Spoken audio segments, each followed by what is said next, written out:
Hey folks, Jossaway here. Welcome back to Pathfinder Wrath of the Righteous and the Ravaged Longhouse, which seems to be full of undead. We cleared out some of the bodaks down on the lower area, and we know that there's a well we need to climb into, but we're not quite sure what else is going on here. One thing I wanted to look at real quick before we do anything else is... where is the spell? Who has it? What is this? No.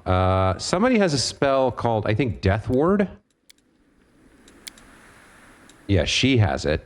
Minute per level, +4 morale bonus on saves against death spells and magical death effects, immune to energy drain and channel negative energy. This seems good, but we can only put it on one person, and she can only cast it 7 times. So who would we put it on? I don't know. I guess Justice? She's our tank, and maybe Meadow? Attacks against these two end up going to their horses, so maybe... I don't know. We'll have to wait and see. All right, for now... we're gonna stealth up and see if we can find any more undead to destroy. Let's move. Not sure if those bodaks were the only ones on the surface and if the rest is perhaps down below.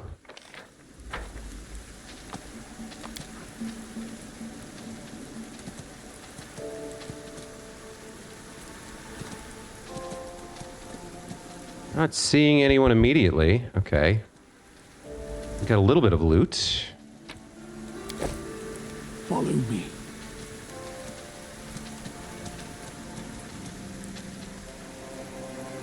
The blood rain is a little disconcerting, but what can you do?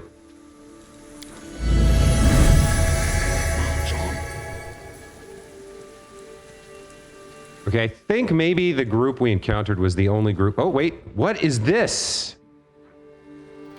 T-posing. T-posing dead bodaks. Okay. That's actually hilarious. Yeah, I think this was the only group. Bit of jade and a few thousand coin. Always welcome. Onwards. Okay. Yeah, it looks like the only thing left to do is head down into that, that well. Which is over here. Funny thing about, I was thinking about this after I recorded the last episode. So it's a DC 29 athletics check to descend into the well, which, if you think about it, from one perspective, we like gamers kind of would take that in stride, right? We're level 12, we're in the middle of the game. Of course, whatever challenge the game is going to give us is going to be high. But realistically, descending into a well should be like a DC 15 top, right? Like, these are incredibly powerful mythic warriors. And by the same token, no amount of DC should get bismuth down this well. But, you know, it is what it is. Let's go ahead and make sure we've got guidance and then head down there. It is done. Okay. So, we're down the well. Not sure what we're going to find here. A stealthy approach.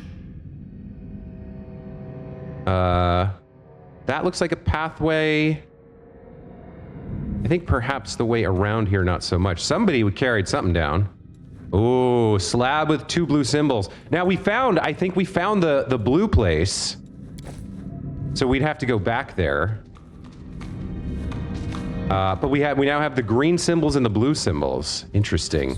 I'll have to try and remember where exactly the blue place was. All right, we've got more bodaks here. Do we think we can get into position here without alerting them? Not sure. I think we get a little bit closer.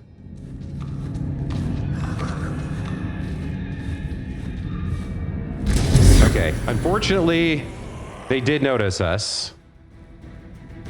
And we do not get a surprise round as they come rushing forward. We lost a couple levels there. On some failed saves. Orlan's the one who got spotted.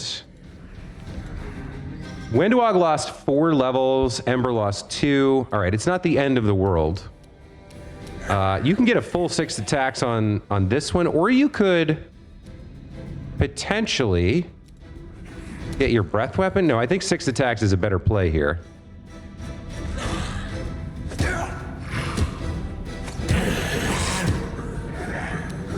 Yeah, something like 50 damage. Not bad, not bad. All right, Wendwog.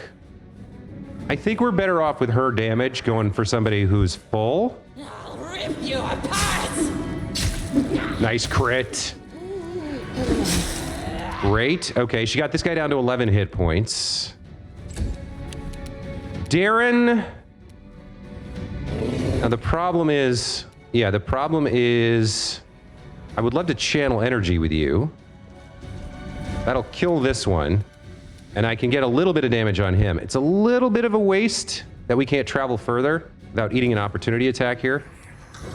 Should I risk the opportunity attack to try and get the others? I mean, I feel like yes. So I will. Take 1 damage. That lets us not quite reach them, unfortunately. All right. Well, 43 damage to this one. The other one died. It's probably worth it. You can come forward and attack Darren, I guess. You can't. Okay. Who have we got? We've got Orlan and Meadow. Probably the thing to do is to go after the furthest one, although I could probably take out maybe him and get another hit on him as well. All right.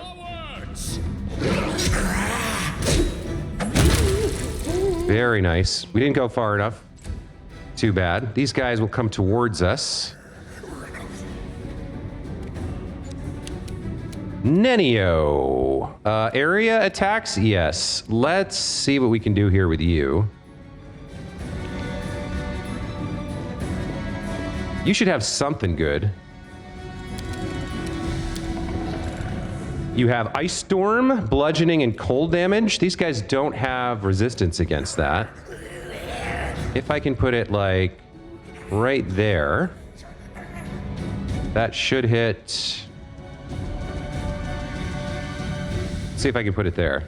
I can. Okay, a decent amount, like 13 to 5 people. That's 45 something, 50 something damage. Not perfect, but it also slows them down because this is all difficult terrain now. Yeah, you're not going to do much. Oh, you're going the long way around? Interesting. Poor decision making, I think. All right, Sela and Justice. If I get you... I don't know if channel energy will go through a wall like that.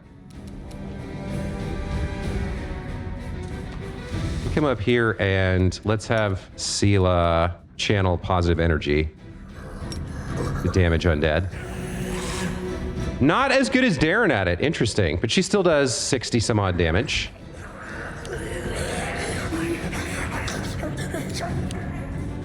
All right, Bismuth, get Ember into position here. How close can I get her? Can I get her there? Seemed for a second like I could. There's like 1 pixel where I can do it. There we go. And then Ember, why don't you toss a fireball at these guys? Now hold on.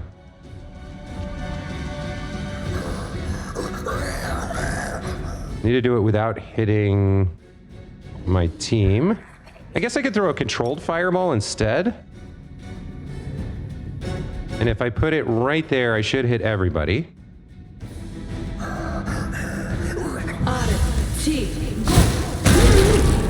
Nice. Okay. Did my team take more than I thought there? Was that not a controlled fireball? Hold on. What exactly happened there? Was that... Did I not cast controlled fireball?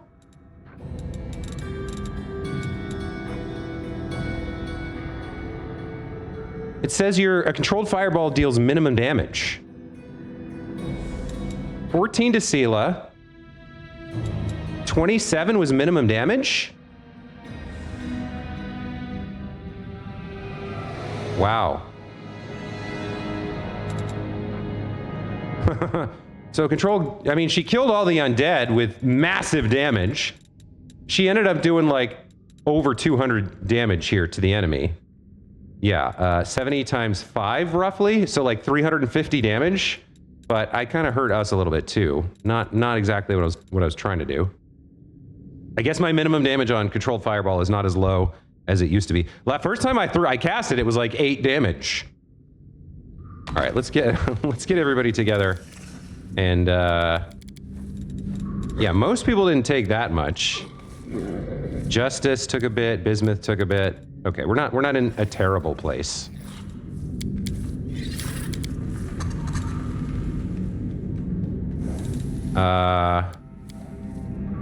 No reason to pause. Maybe another channel here. Yeah, that gets everyone all the way up to full. Okay, all right. So not a perfect fight, but still. Doing 350 damage. Ember, we'll put it this way. Ember has effectively come online. She's online now. Let's see what we got over here. A little bit of loot. Some bezoars are always welcome.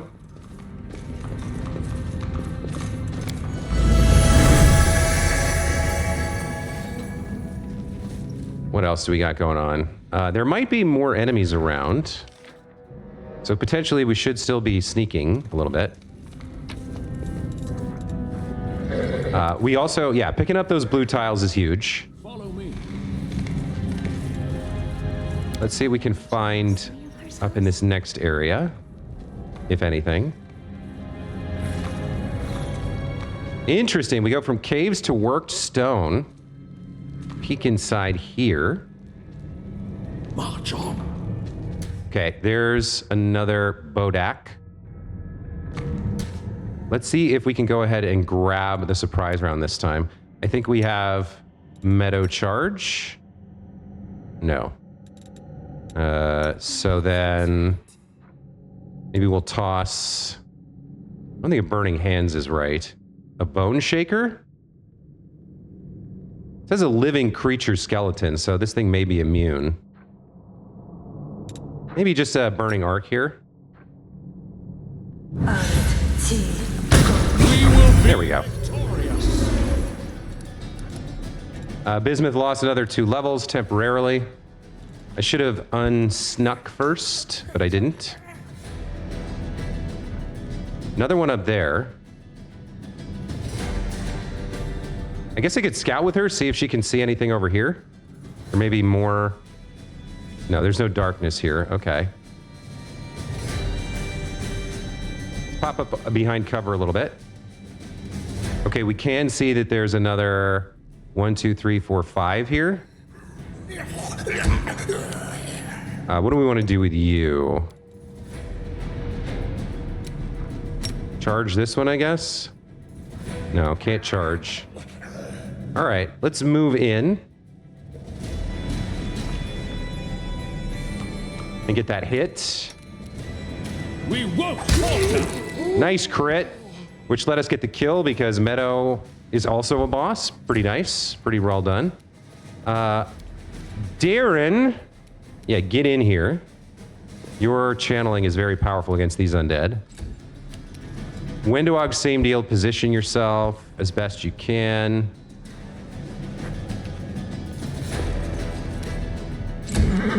What about Nenio here? I mean, she also will need to be positioned somehow.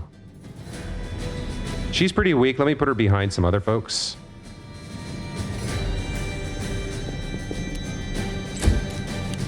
Sela and Justice can charge in.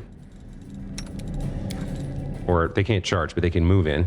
We can actually tank the doorway here. Stop the rest of them. The light take you. Makes its will save. 18 versus 5, not too bad. Okay, top of the order. Everybody gangs up. Ivu. What are we going to do with Ivu? I don't think much. I mean, I guess she could jump in here, but that seems pretty poor. We're gonna want to kill these guys with area damage, so I think you just hang back. I don't think you can contribute here. Yeah, they're all lining up for me. You can come to here. Yeah, you can come here and get started Strike with all your might. on some of these guys. Nice. Okay. Doing work. Miss. The bereft one. Oh, he's probably the boss, right? He missed. All right, Darren. Yeah, get in here. And let's channel some positive energy to damage undead. Nice. One of them was immune, I guess. Winduog, go after the boss. Unfortunately, you're not going to be able... You can take 5 attacks. Okay. AC of 30. Let's turn deadly aim off then. Hit. Nice. Cleaving shot. Oh my god. Was that the round? Remember my name, baby. What did that was she just cleared 5 of them. Okay. 21. 27, 57. 78. 97. So call that 100 minus 3, 125. 150 minus 4. 200 minus 7. So call that 212. 216. 276 damage from Winduog. Not quite the same as the 350 from Ember earlier, but damn, that is amazing. Wow. That was a good fight. Okay, I like that. More like that, please. Well done, team. We do have a staircase leading outside. That's heading to possibly a different part of the original map. Did the Forsaken one leave behind a gift? They did. Pick the lock. Have I pleased you? We pick up a magic shirt. Let's see. This is on the brink of death. Whenever the wearer's health is below 50, each attack against the wearer has a chance to reflect dealt damage. The enemy must pass a reflex saving throw of DC 24 or suffer the attack. I like that. Can horses wear shirts? They cannot. Okay, so we could give it to our tank. She's currently wearing +3 bonus on saving throws against acid. Not that great. Does she, I mean, who gets hit the most? Like, the fact that she's our tank is one thing. Like, that's her role, but she doesn't have a taunt, and people often just run past her. I mean, of the people who have, like, gone down, it's often been... it's been Winduog, and it's been Orlin. Orlin's already got a shirt that I want him to wear. Should we give this shirt to her? No, I want this bonus to the nature lore.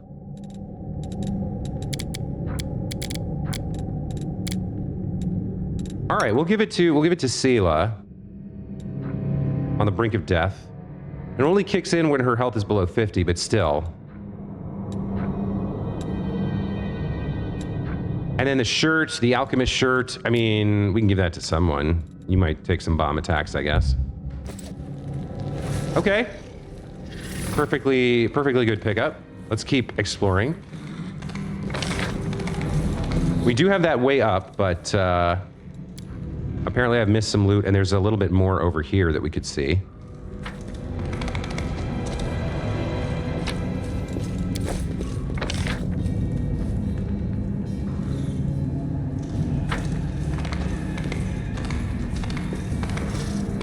Okay, what do we got over here?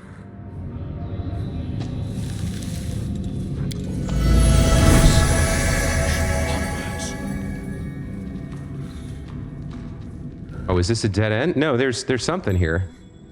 What's that? I don't think we can get past it, though.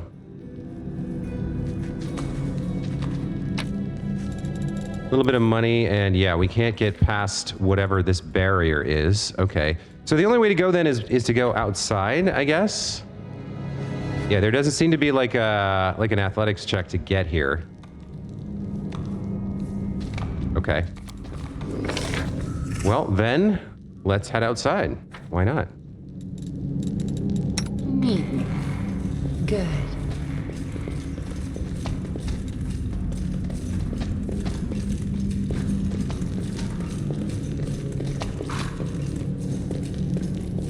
Could be a fight as soon as we get up there, so let's buff sneak.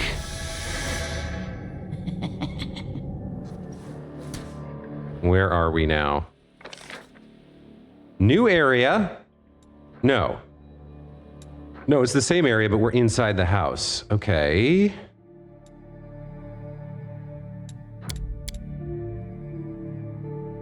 Somehow we missed this. Let us be off. Missed coming inside the first time. Or walked around this or something.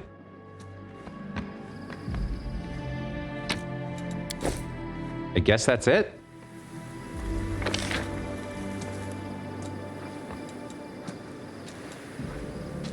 I guess that's it. I guess that's the whole area. What did we miss up here? This skeleton?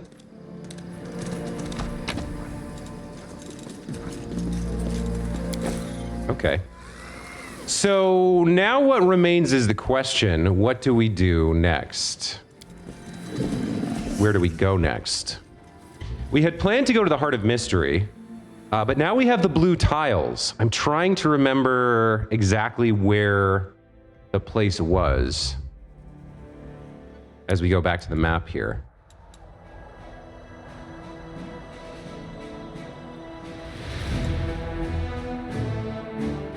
Was it the burned down shack? Visited on the 19th of Neth? That feels right-ish. I feel like it was in the bottom right corner of something.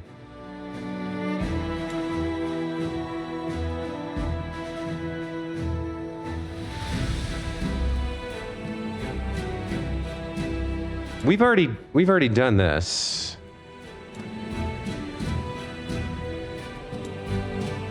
Or was it core of the riddle? Maybe it was core of the riddle? Yeah, this was reagents. No, I think it was core of the riddle. And that's a long travel, that's a long journey. So if that's where the blue ones we just picked up are, maybe the Heart of Mystery is for the green ones that we picked up somewhere else. This was what we were going to try. It looks like we've crossed over to a new day on the 27th here. So what are we looking at? 5,000 finance points. Wait, am I wrong? We're good here. We're good. I remember now. We decided we were going to like sit for a bit until the week kicked over and we got some reinforcements and stuff. We're going to sit with our most recent victory and soak up the finances before we headed out to do another fight here. We're going to take our time with White Nisa here. I do recall, however, I also thought that perhaps it was time to recruit another general. We can take a look. So we have a sorcerer general in Tatsunashai. We have I don't know what you would call this, but like a ranger general in White Nisa. The other types, I guess, are these defensive types. And each time what is it going to cost me? 4,000. You have offensive training. All units have +2 bonus. This is a spell you can cast. The target unit gains a +1 bonus to saving throws and AC and DR1 for 3 rounds, and also some sort of bonus to combat morale. You can cast Elemental Protection to grant energy resistance. You have offensive training, charge formation.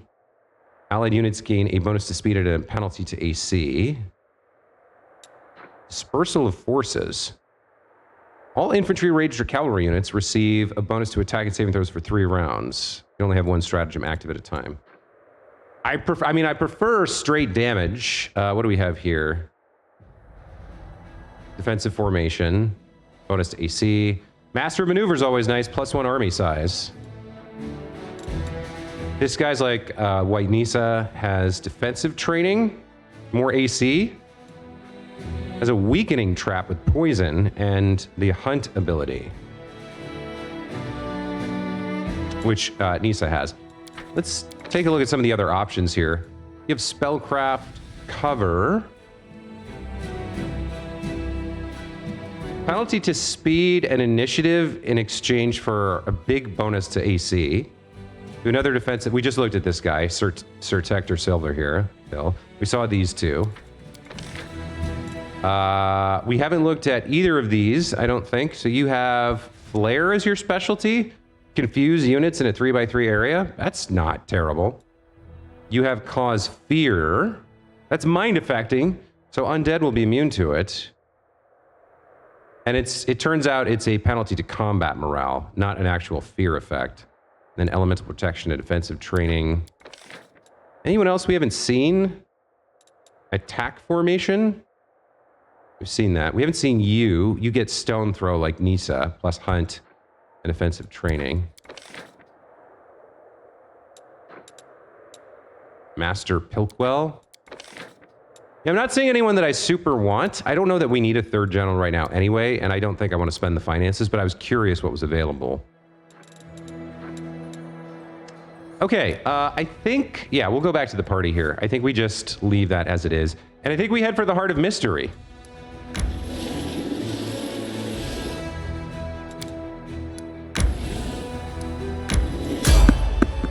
Okay, we get a random encounter while we're fatigued. I don't know. Our stealth rolls have been not great. We haven't gotten a lot of options to evade recently. But we should still have our 24-hour buffs. Should be okay. What are we dealing with here? Okay. Yeah, a little bit of acid damage and a round of attacks to Orlin? Ivu? Yeah, she hit Ivu. Okay. So the Gibberleth just went. We've got Nabasu and a Durakni, which could be a problem if he stuns some of us, so I think we'll take out the Durakni first here. While it's flat-footed, its AC should be 15. We'll take Deadly Aim and 5 axes to the face. No match for me. Good job, Wenduog. All right. These guys get to do what they're going to do. Vampiric Touch. Okay. That leaves you. I recall there was some reason we had... Was it this? No. They were next to the guys that make you do fortitude saves, I think, when you hit them if you're good.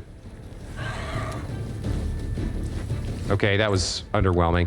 Darren, what do you have? You have stuff against evil outsiders, right? Yes. Holy Smite, I think. Level 4? Yeah, Holy Smite. There we go, that looks good. One of them takes 31. The rest, their spell resistance or saving throw got them, but okay. You did your best. Yeah, they're going after Wenduog quite a bit here. What do we want to do with Ember? Ember. I think a Burning Arc helps here. That does some damage, okay. Who's not immune to mental stuff? We can just kill you, right? We can just make you die if you have a low will save. And if we can get through your spell resistance. And if you're not immune to mental. All right, so we could maybe just straight up kill you. Or you guys. You all have plus 17s. All right, let's do your special move here. Phantasmal Killer. Made its will save. Rolled a 34. Okay. So it needed a 9 or higher, I think. Yeah, 17 plus 9 is 26. So we needed to roll 8 or under, but it rolled a 17. Okay. It was a good try. It could have just died there. This thing's gonna get its turn no matter what, I think. So let's go after these guys and take them off the board if we can. The inheritor, guide my blade. It's a pretty good turn from Justice and Sela. Damn, every hit. Okay. And Orlin, yeah, I think you wrap up here. Dude, outflank is so good. Sick. Demon Slayer. All right, you get to do what you're gonna do. Going after Ivu and missing a lot. And then throwing a tiny bit of acid out. And now you're dead man. I'll rip you apart! He said as Windwog missed 4 of 5 attacks. Yikes. Why is his armor suddenly... Oh, his armor went up to 39? I don't love that. We might have to take this a little more seriously. Hold on. You could try to bane him. I don't think that's going to do anything against his spell resistance and saving throws. Maybe just to demoralize? Are you immune to fear? No. Check succeeded, so he's shaken. Even his touch AC is 25 here. I think we might need to go a little bit higher on this guy. I could try to blind him. Makes the fortitude save undoubtedly. Or I could go for damage. What's his health at here? Yeah, he's pretty high still. Do I try to blind him with Venom Spit? I still have to hit the touch AC of 25, and we're taking a -4 here because she doesn't have that thing. So actually, area damage might be the better play. Or maybe even a hex.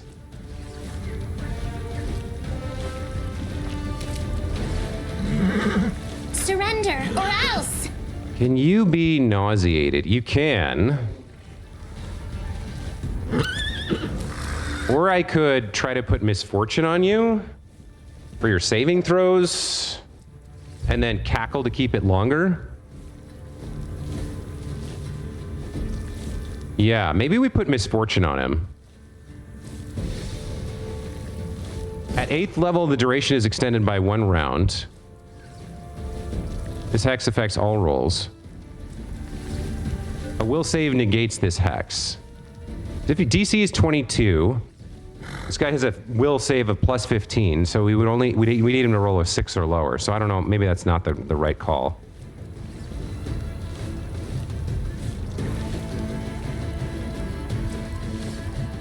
Fortitude negates, will negates, will partial, will negates.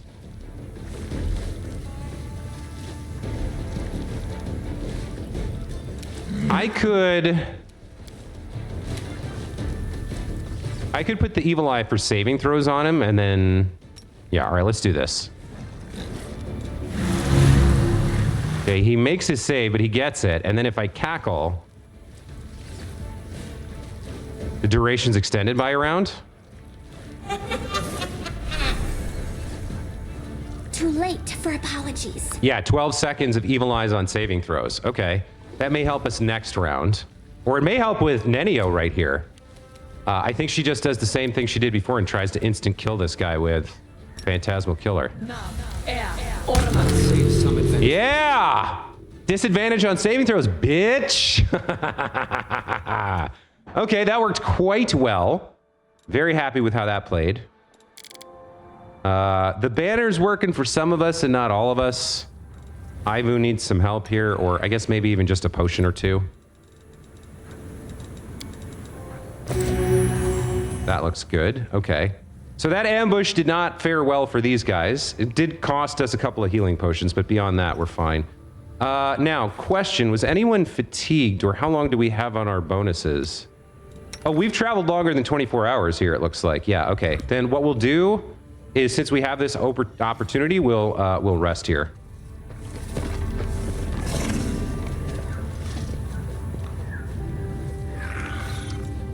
Scroll of Haste, Night Watch, Camouflage. Yep, all looks good. I've had enough of a break now, so I'm ready to help you with more crazy experiments. What's on the agenda for today? Will we be standing on our heads, reading dirty limericks backwards? Note to self, it's possible the Paladin girl has developed an addiction to participating in scientific experiments as a subject. I must study this phenomenon and include it as a separate entry in the encyclopedia. All right, there's 8 hours past. Failed to weaken the impact of corruption, but we haven't even hit the first level yet. With that, we can get everybody mounted and buffed for 24 hours and head out on our way. I'll make my own legend. I'll make my own legend. Rely on me. Rely on me. You're a good person. You're a good person. I like you. Okay. All right. Bam, bam. And out to the map we go. I suppose that is the saving grace of the random encounters, is that they let you set up correctly. They let you rest and set up correctly if they come at the end of a day. So yeah, again, I don't have any urgent need to rush through army stuff, so we're just going to keep moving here. Past these guys. Towards the Heart of Mystery. Oh, okay. The enemy fort blocks the way. That's not what I wanted to have happened. I can't get there until I bypass this level 8 fort with an army, with a general who's going to be slinging spells at my people. I don't love that. I could try to... We need a pretty tanky army, and probably Setsuna for this. Look at the amount of... Look at the stack size there.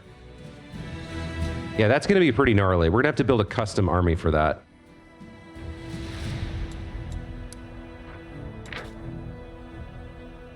I can't see what kind of spells this guy has either. Like 500 cultists?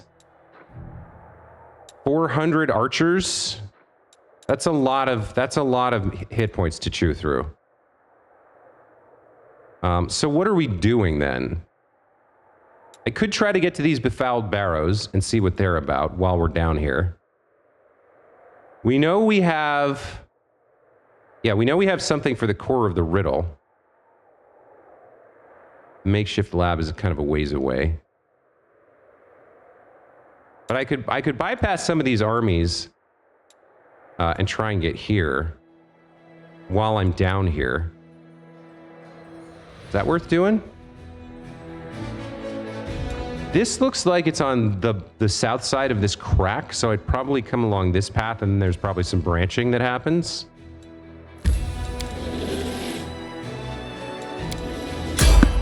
Another random encounter.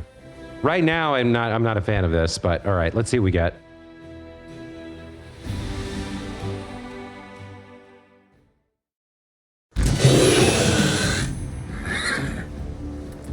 Okay, we've got some Abyssal Huntresses. They're kind of nasty archers.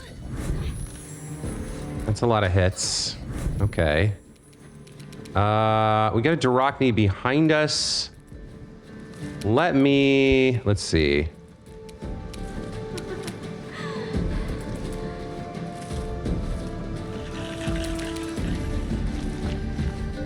Yeah, let's come over here. Try a breath. Yeah, that'll work. Not terrible. One of them failed their save. I think 40 damage. Windwog, I think we don't want to let this Devastator do what it wants to do with a stun, so see if you can kill it. They'll beg me to stop! I'm loving the damage. Oh, girl, you are such a beast. Good job. Okay. Yeah, strut forward. Vogue. And then Nenio. Can I do something to these two? What can we do? Well, what's their will save look like? Plus 13, fairly low. So maybe we can just have her die.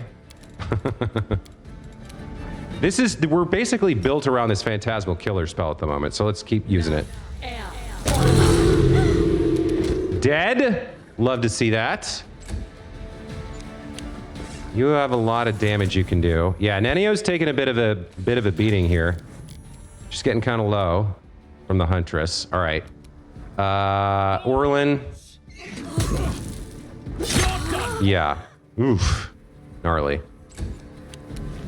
You have a bunch of healing spells that you never use, so I don't need Breath of Life here.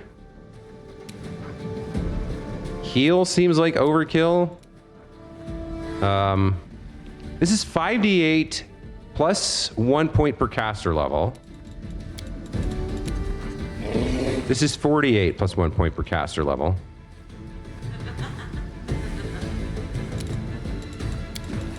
I mean, I don't need the living part of this, but the 5d8 is nice. And then at level 6, Mass Cure Moderate, Heal. I have 3 of these. 10 points of damage per caster level. So, what is that, 120 points of damage? Yeah, heals a straight 120 points of healing, which we don't need on her. All right, we'll go with Breath of Life.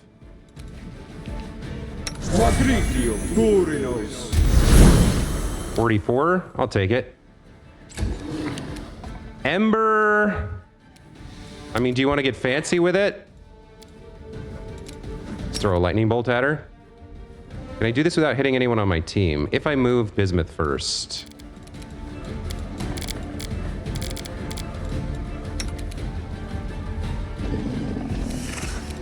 But realistically, no, I should use the spell that's going to do the most damage, which is Scorching Ray. Nice, 3 hits, 90-something damage. Seal and Justice, go wrap this up. Okay. Not a bad fight.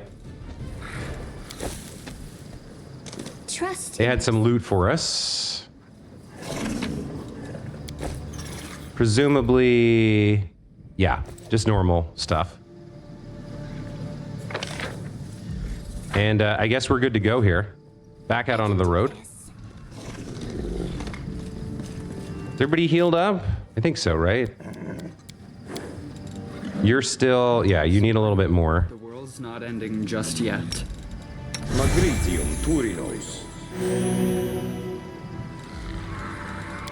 Did I have my maximize on, or did I just roll like a boss there? 1d8 plus 12. Yeah, we would just roll like a boss. Okay, she's down 3? You can just be down 3. All right, that was fine.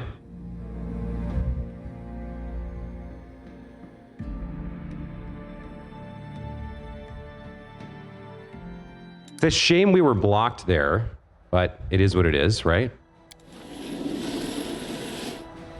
We'll see if we can get to the befouled barrows and check them out.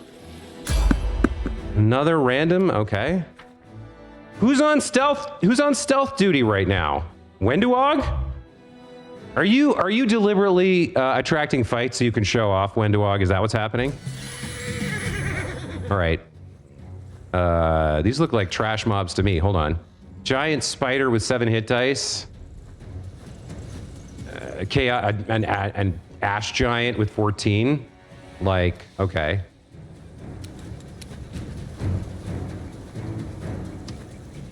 These guys should have pretty low will saves, right? Yeah, let's try a will save here.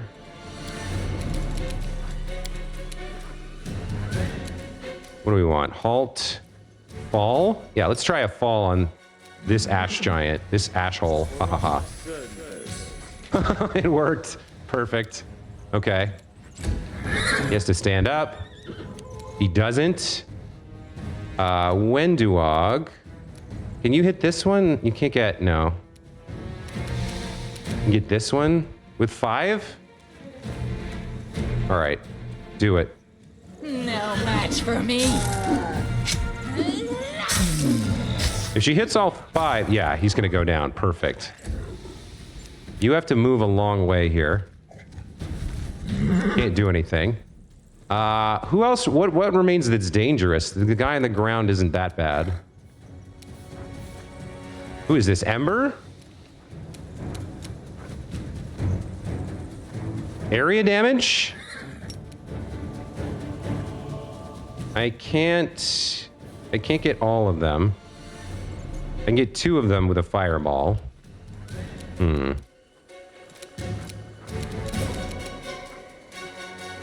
Molten Orb. What's my newest stuff? I've got Racking Ray and Fire Snake. D6s, Cloud Kill. Automatically kill any living creature with 3 or fewer hit dice. I mean, that's not a problem.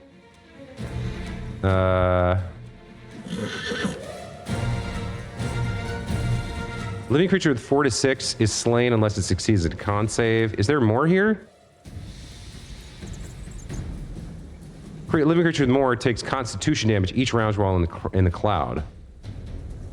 Creatures immune to poison don't. Okay, yeah, and it moves away from you.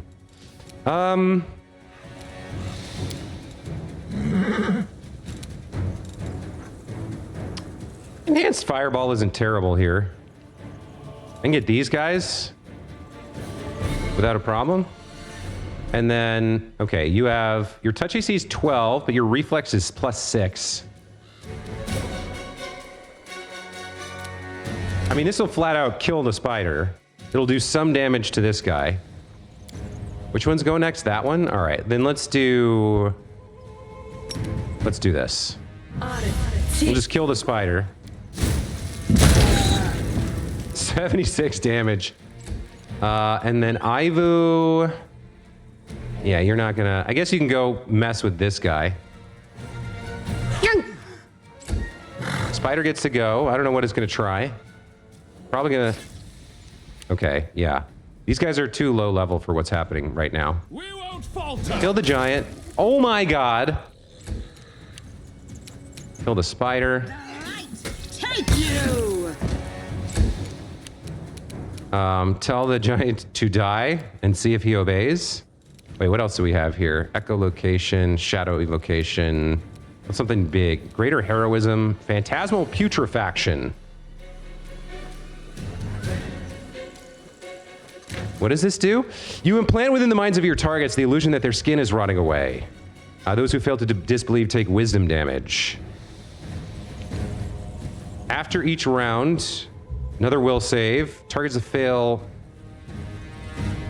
faint, falling asleep.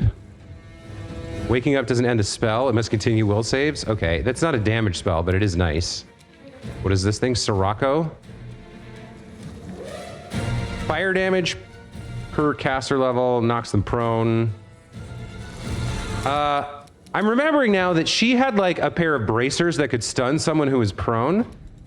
This Sirocco doesn't seem bad. But this is area damage. So, I mean, should I just blind him? These are supposedly free, but I never get to use them because we're rarely coming up against the types of enemies. I should stop playing with my food and just kill this thing.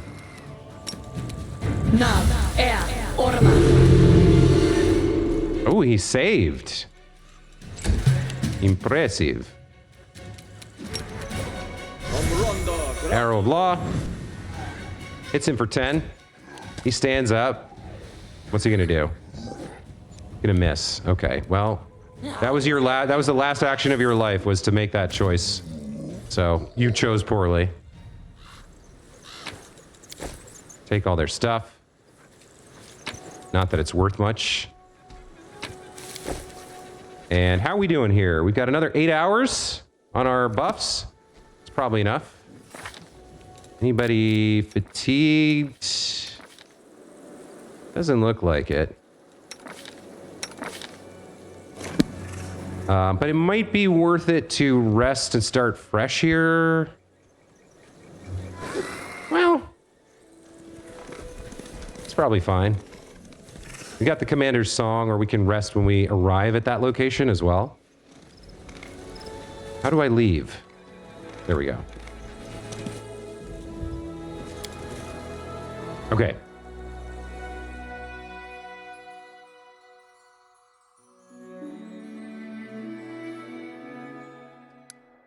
Back on the road.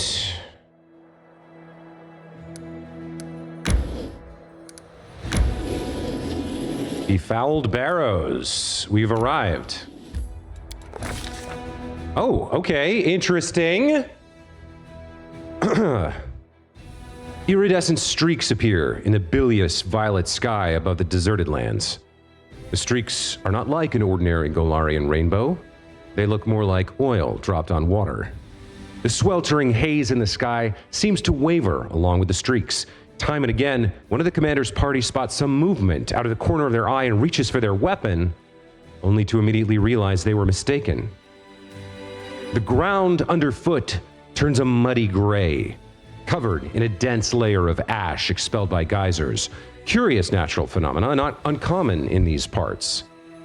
In the distance, barrows can be seen, appearing only as vague piles of rock in the haze. The wind whips clouds of ash into the faces of the commander and his party.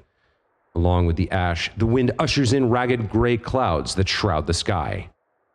A giant eye of cloud unblinkingly watches the commander and his party from above. One can only imagine how insignificant the creatures struggling across the land must seem from such a height.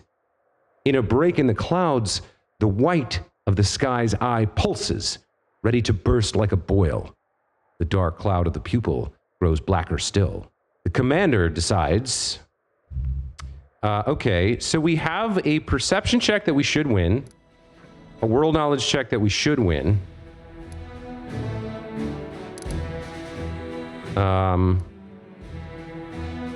So it's a roleplay choice. Study it or try to recall any previous mention. Let's go for that.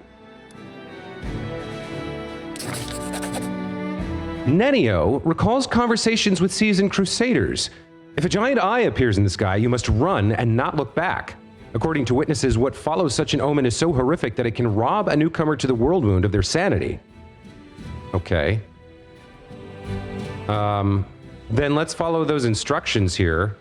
This is going to take a mighty big roll here. Do I get something if I study the shape of the clouds more closely? I mean, Nenio succeeded here. If it appears, run and don't look back. So studying it more closely could be exactly the opposite of what we're supposed to do. I guess we have to make for the barrows here, and we're going to have to hope that Windowog rolls pretty damn well. She needs a 17 or higher here. I don't see this working. We can't use the horses, unfortunately, who have like 30 to mobility. This is probably a failure. As the party runs for cover, the black pupil of the cloud eye looms, watching their flight. Something suddenly drops from the sky, landing with a splat at the commander's feet like an overripe fruit. It's white, about the size of a chestnut. It has a dark center, and the longer the commander stares at it, the more it seems like something is staring back. The fruit looks disturbingly like an eyeball. The whirlwind of ash stops the party from looking up to see what's happening in the sky. Perhaps a carrion bird was transporting its already rotting prize home. At least that's what all the companions are hoping as they cluster around the milky white eyeball. A second eyeball lands nearby with an unpleasant squelch, leaving only a bloody splash on the ash-covered ground. Two eyeballs cannot be a coincidence. The commander doesn't even have to speak. Without a word, the party wheels around and races towards the barrows that loom black through the ash. The sickening hail pummels them in the back, shoulders, and heads, leaving wet marks on armor and clothing and soaking their hair in sticky slime. The land around the barrows looks more like a dumping ground than a burial ground. The storms have bleached skulls and bones, rusted armor, and dented swords. It's a familiar sight. More surprising are the arms and legs of golems scattered about the waste, the once snarling faces of animals that now lack all resemblance to their living brethren, things that look like horse carcasses, but with broken mechanical legs. Everything is brown with rust and long forgotten. A battle was fought here once. Through the veil of ash, the party struggles to find the entrance to the barrow.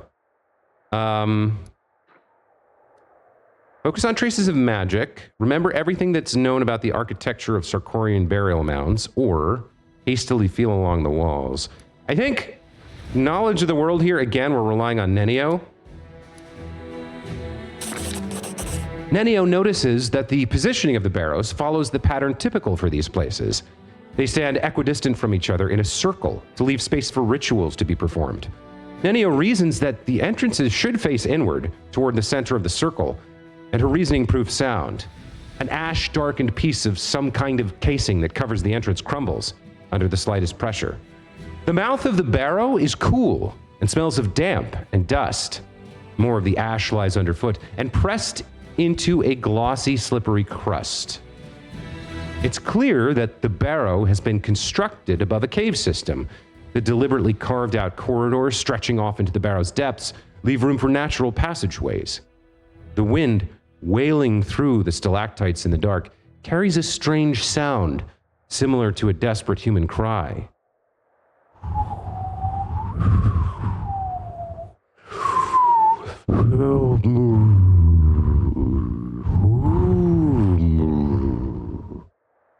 Party strains to hear and decides we could make a nature check here with Wendowog, find out who the voice belongs to. All right, let's see if you're on point today, Wend. The longer Wendowog listens, the more the voice changes. One moment, it sounds like the desperate cry of a child. The next, the piercing, ragged scream of a woman. And next, bird song. It cannot be ruled that she's hearing only what she wants to hear. With what happened with the eyeballs, I don't feel like waiting out in the rain is a great idea. Let's go towards the voice. Orlin cannot ignore the cries for help, and the party rushes toward the sound, frequently looking around for enemies or traps. A strange thing. The closer they get to the voice, the less distinct the pleas become, blurring into the grinding screech of a rusty mechanism. The only passage leading further into the barrow finishes in a dead end. A spacious cave, its walls decorated in frescoes that have almost entirely faded over time. Before the companions have a chance to decide whether to look for a door or turn back, the cave floor, which seemed solid and well-trodden ash, vibrates and begins to ripple like water. One after another, the commander's companions are sucked. I'll have to take that again, Booth. One after another, the commanders. Wow. One after another, the commander's companions are sucked into the thick, ashy mass, like they've stepped into quicksand. I think it's an athletics check here. Grab projections on the wall. The party notices fissures in the nearest wall and tries to grab onto the cracks to climb out. The What is it about commander's companions that I cannot say? The commander, I keep trying to say commander's companions for some reason. The commander's companions hang suspended above the quagmire for a time, but they cannot move any further. There are no ledges on the wall to grab onto. Even the strongest party member begins to lose their grip and gradually slide back down. Mobility is weak here. Let's see if we can assess the situation. The party understands that panicking is pointless. Assessing the situation and formulating a plan of action is much more useful. When they stop struggling, they notice that the quick ash seems to loosen its grip in turn. Below, they can hear strange noises like grinding metal. Could there be a mechanism drawing the quick ash downward? The exit from the cave is still too high up, and now the party have only one route out. Down. Closing his eyes tight, the commander takes a deep breath and dives. The quagmire's resistance vanishes, as expected. The commander opens his eyes, sensing he's in free fall. Through the gloom, he sees a spear sticking out parallel to the ground, and he manages to grab hold of the wood and hang suspended from it. Suddenly, everything jolts into action. Dozens of daggers, saws, swords, and spears spring out from all sides, whistling through the air. But this is no enemy ambush. The weapons are being brandished by the pistons and loudly scraping gears of a giant mechanism. The spear that saved the commander was so rusted in its piston that it's no longer able to move. The party has found itself in the heart of a giant metal flower, growing up out of the ashy quagmire covering the floor. The Uranag, built by the forges of the abyss, tries to close its petals, crushing, mashing, and cutting its victims to pieces. But years of lying dormant in the darkness have taken their toll. Its articulations move with a soul-shuddering screech and become easily jammed. The mummified bodies of unlucky crusaders can still be seen hanging speared on rusted blades. If the commander wants to avoid their fates, he must... Okay, knowledge check to figure out what makes it move. Ember or Nenio can help us here. Mobility is weak. Break the pistons holding the weapon. Let's do the knowledge check first. Even a magical mechanism still has mechanisms. From above, the commander has a good view of the Uranog's inner workings. Large, toothed wheels are set into motion by gear shafts. It all becomes clear. If the gear shafts can be jammed, the movement will stop. The commander's almost out of time. Another few minutes and it'll all be over. Realizing that a simple escape isn't possible, the commander decides to try jamming the Uranig's main mechanism in the heart of the flower. He looks around for something sturdy and finds... okay. There's a hammer in the hands of a dead paladin, a staff over the shoulder of a dead monk, and a tower shield on the back of a dead warrior. It feels like the staff is the one most likely to jam the gear shafts, but if it's made of wood, could it be, like, do I need metal here?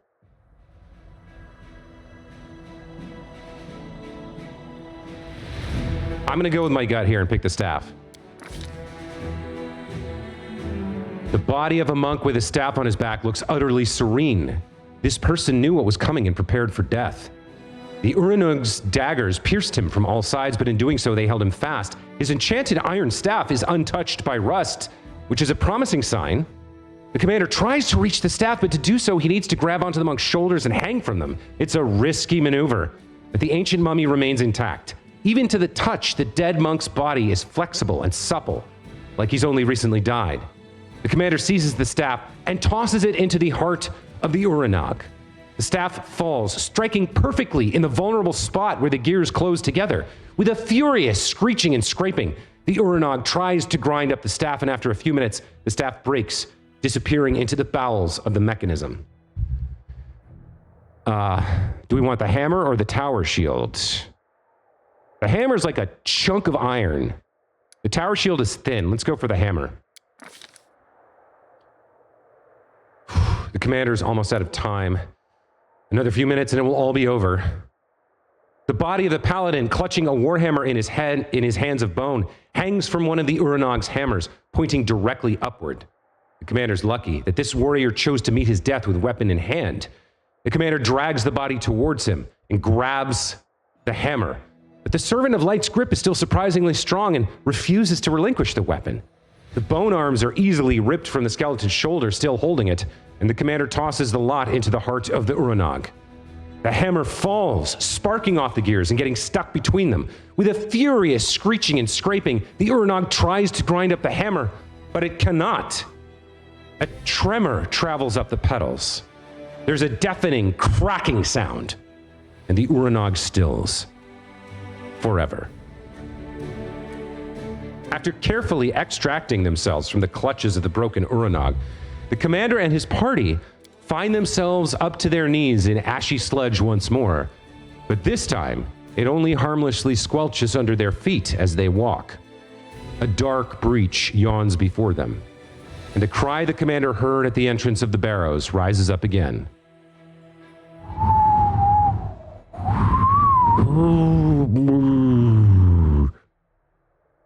Since there's no other route, the commander decides to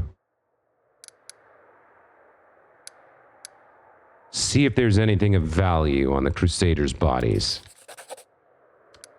The commander searches the Crusaders' bodies. What the dead no longer need may prove useful to the living. Fortune smiles on him. The party will be leaving the Uranog's cave richer than when it went in. After all its ordeals, the party finally goes up to the surface and emerges in a small chamber. Pipes protrude from numerous openings dotted all over the walls, and they connect to a small box adorned with Baphomet's symbol. The box cries out, producing high, plaintive noises that, when carried through the pipes, begin to sound something like, "Help me." The commander knows that this is just another demonic mechanism created to lure Crusaders into the barrow. He smashes the box, scattering small bolts and gears across the room. and silence reigns. There are no secrets left in this place now. We received the Fencer's Gift and 2,300 gold coins. And with that, the Befouled Barrows has been explored. What a cool location. I honestly wish there was more like this in the game. Like, the endless combat is fun, but something like that is really cool. Really cool change of pace, really cool experience. I really liked the Befouled Barrows.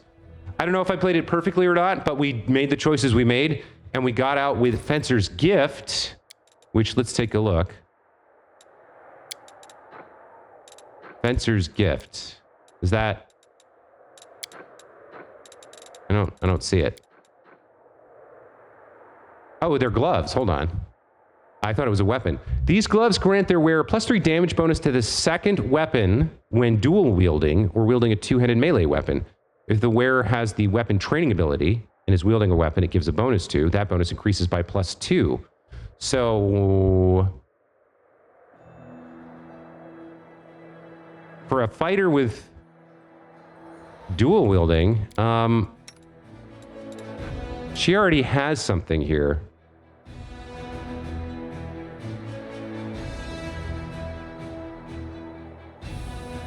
She has a bonus to attack. This is like +5 to damage on the second weapon. I don't know. Let's see. So +28, 14, 19.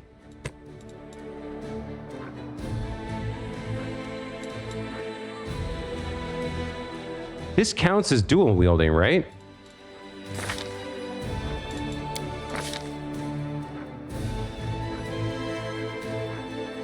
Or maybe it doesn't. That's two weapon fighting. Is that not the same as dual wielding? Maybe those, maybe both of those gloves are for someone like, hold on, what do you have?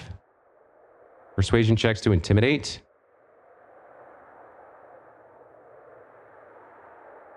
Would you, if you were, does that, hold on, where are the gloves?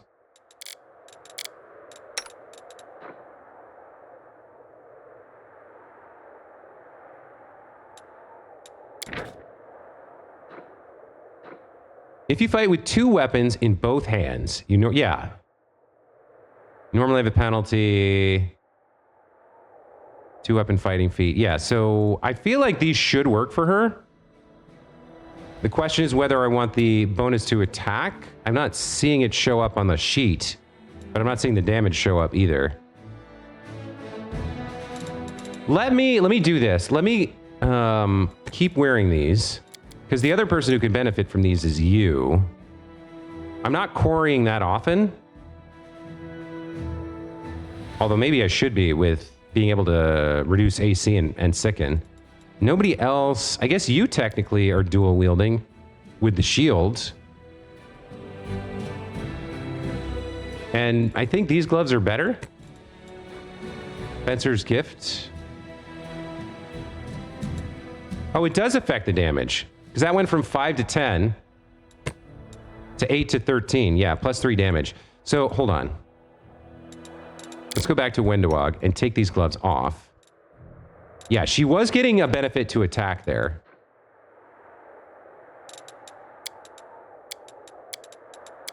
Where are all the gloves at?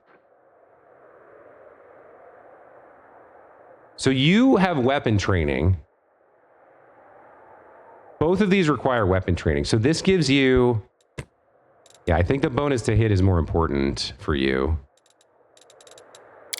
But Sela, a bonus to damage isn't bad.